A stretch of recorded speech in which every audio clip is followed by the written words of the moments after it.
इस वीडियो में हम क्लास 9 रहीम के दोहे पढ़ने वाले हैं।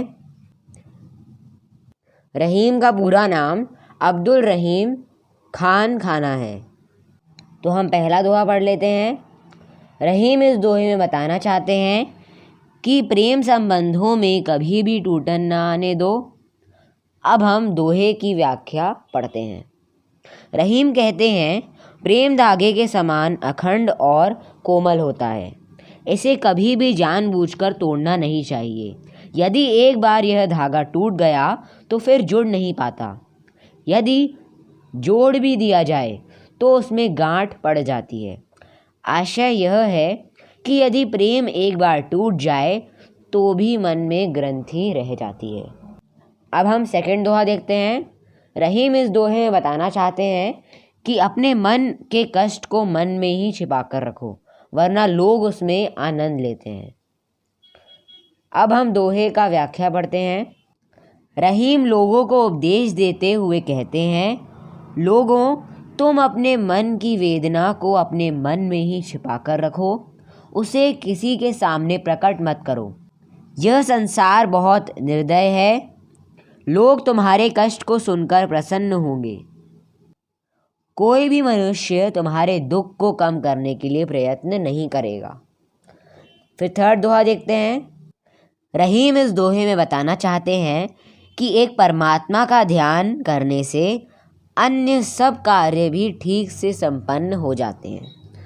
अब हम इस दोहे की व्याख्या पढ़ते हैं। रहीम कहते हैं कि एक परमात्मा को पा लेने से अन्य सब सांसारिक उपलब्धियां स्वयं से ही प्राप्त हो जाती है।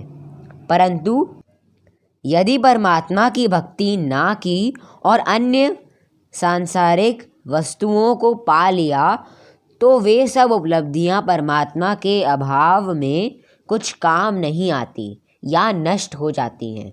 इसलिए रहीम जी कहते हैं कि हे मनुष्य, तुम जड़ को सींचो, उसी से तुम फल फूल पाकर तृप्त हो सकोगे।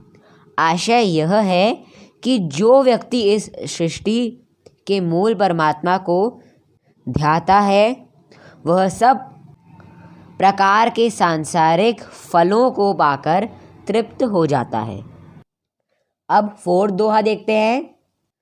रहीम इस दोहे में बताना चाहते हैं कि विपत्ति से ग्रस्त श्री रामचंद्र को चित्रकूट में शरण लेना पड़ा। अब हम फोर्थ दोहे की व्याख्या पढ़ते हैं। रहीम कहते हैं, यह चित्रकूट अत्यंत मनोरम तथा धार्मिक प्रदेश है। जिस पर भी विपत्ति आती है वही शांति पाने के लिए इस प्रदेश में खींचा चला आता है। देखिए, अयोध्या के राजा राम पर विपत्ति पड़ी। उन्हें राजपाट छोड़कर वनों में जाना पड़ा तो वे चित्रकूट में चले आए। अब वे पूरी तरह इस प्रदेश में रम गए हैं। उनका मन यहाँ रम गया है। अब हम फिफ्थ दोहा देखते हैं। रहीम इस दोहे में बताना चाहते हैं कि दोहे के थोड़े से अक्षरों में गहरा अर्थ छिपा होता है। अब हम इस दोहे की व्याख्या पढ़ते हैं। रहीम कहते हैं, दोहा छंद ऐसा है जिसमें अक्षर तो थोड़े होते हैं किंतु उनमें बहुत गहरा और दीर्घ अर्थ छिपा रहता है। जिस प्रकार कोई कुशल बाजीगर अपने शरीर को सिकोड़कर तंग मुंह वाली कुंडली के बीच में से कुशलतापूर्वक निकल जाता है, उसी प्रकार कुशल दोहाकार दोहे के सीमित से शब्दों में बहुत बड़ी और गहरी बात कह जाता है। अब हम सिक्स्थ दोहा देखते हैं। रहीम इस दोहे में बताना चाहते हैं कि जिसकी जहाँ प्यास बुझती है वही उसके लिए सागर के समान होता है। अब इस दोहे की व्याख्या देखते हैं। रहीम कहते हैं, मेरी दृष्टि में कीचड़ का जल भी धन्य है, क्योंकि उससे कितने ही लघु जीव अपनी प्यास बुझाते हैं। समुद्र की महानता किस काम की, जिसका जल पीने योग्य नहीं है। संसार के लोग उसके किनारे आकर भी प्यासे के प्यासे रह जाते हैं। आशय यह है कि महान वही है जो किसी के काम आए। 7वां दोहा है। इस दोहे में रहीम बताना चाहते हैं कि जो लोग प्रसन्नता के क्षण में भी दान नहीं करते वे पशु से भी हीन हैं। अब हम दोहे की व्याख्या पढ़ते हैं। रहीम कहते हैं, संगीत की मोहिनी तान पर झूमते हुए हिरण अपने प्राण तक न्यौछावर कर देते हैं।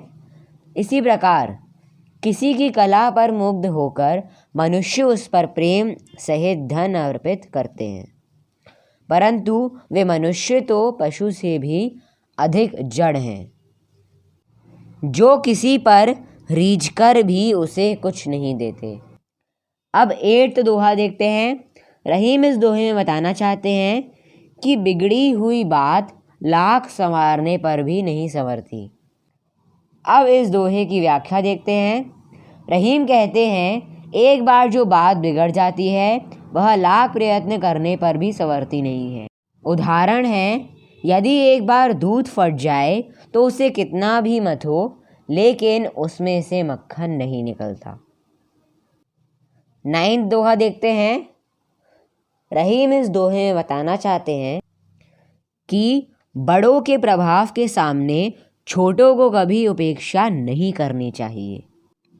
अब इस दोहे की व्याख्या देखते हैं। रहीम कहते हैं, हमें बड़े लोगों को सामने देखकर छोटों की उपेक्षा नहीं करनी चाहिए। छोटों का भी अपना महत्व होता है। उदाहरण के रूप में, जहाँ सुई का प्रयोग होता है वहाँ तलवार कुछ नहीं कर सकती। अतः छोटों को भी उचित सम्मान मिलना चाहिए। अब 10वां दोहा देखते हैं। रहीम इस दोहे में बताना चाहते हैं कि विपत्ति के समय अपनी पूंजी ही सहायक बनती है। अब हम दोहे की व्याख्या पढ़ते हैं। रहीम कहते हैं कि संकट की स्थिति में मनुष्य को निजी धन दौलत ही उसकी सहायता करती है। जिस प्रकार पानी का अभाव होने पर सूर्य कमल की कितनी ही रक्षा करने की कोशिश करे किंतु उसे बचाया नहीं जा सकता, उसी प्रकार मनुष्य को बाहरी सहायता कितनी ही क्यों ना मिले किंतु उसकी वास्तविक रक्षा जो निजी संपत्ति होती है, वास्तविक रक्षक उसकी निजी संपत्ति ही होती है। अब 11वां दोहा देखते हैं। रहीम इस दोहे में बताना चाहते हैं कि पानी, चमक और सम्मान, इन तीनों का जीवन में महत्व सर्वोपरि है। अब हम दोहे की व्याख्या पढ़ते हैं। रहीम कहते हैं, पानी का बहुत महत्व है, इसे बनाए रखो। यदि पानी समाप्त हो गया हो तो ना तो मोती का कोई महत्व रह जाता है, ना मनुष्य का और ना आटे का। पानी अर्थात चमक के बिना मोती बेकार है। पानी अर्थात सम्मान के बिना मनुष्य जीवन व्यर्थ है और जल के बिना रोटी नहीं बन सकती, इसलिए आटा बेकार है।